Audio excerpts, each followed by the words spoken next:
રાજ્યપાલ આચાર્ય દેવવ્રત વડોદરા જિલ્લાના શિનોર તાલુકાના બાવળિયા ગામે આયોજિત ગ્રામ કલ્યાણ કાર્યક્રમમાં ઉપસ્થિત રહ્યા હતા।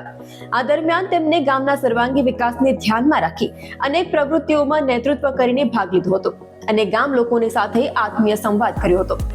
રાજ્યપાલે સૌપ્રથમ ગામજનોને મળી એક પેડ માં કે નામ આ અભિયાન હેઠળ વૃક્ષારોપણ કર્યું હતું। તેમને પર્યાવરણનું રક્ષણ કરવું આપણી સંયુક્ત જવાબદારી હોવાનું જણાવ્યું હતું અને વૃક્ષારોપણ દ્વારા પ્રકૃતિ સાથેનો સંબંધ ગાઢ બનાવવાનો સંદેશ આપ્યો હતો। ત્યારબાદ તેમને સ્વચ્છતા અભિયાનની શરૂઆત કરાવી હતી અને ગામને સ્વચ્છ તથા સ્વસ્થ રાખવા માટે સૌને પ્રેરિત કર્યા હતા। આ પ્રસંગે બાવળિયા ગામમાં વર્ષોથી અવિરત સેવા આપતી 60 વર્ષીય સફાઈ સેવિકાને તેમની નિષ્ઠા અને મહેનત બદલ સન્માનિત પણ કરવામાં આવી હતી। પછી રાજ્યપાલે ગામજનો સાથે વિસ્તૃત સંવાદ સાધ્યો હતો। આ દરમિયાન તેમને સ્વસ્થ જીવન માટે પ્રાકૃતિક ખેતી અપનાવવાની આવશ્યકતા સમજાવી હતી અને 4 ડિસેમ્બરે યોજાનારા પરિસંવાદમાં જોડાવા માટે ગામજનોને આમંત્રણ આપ્યું હતું।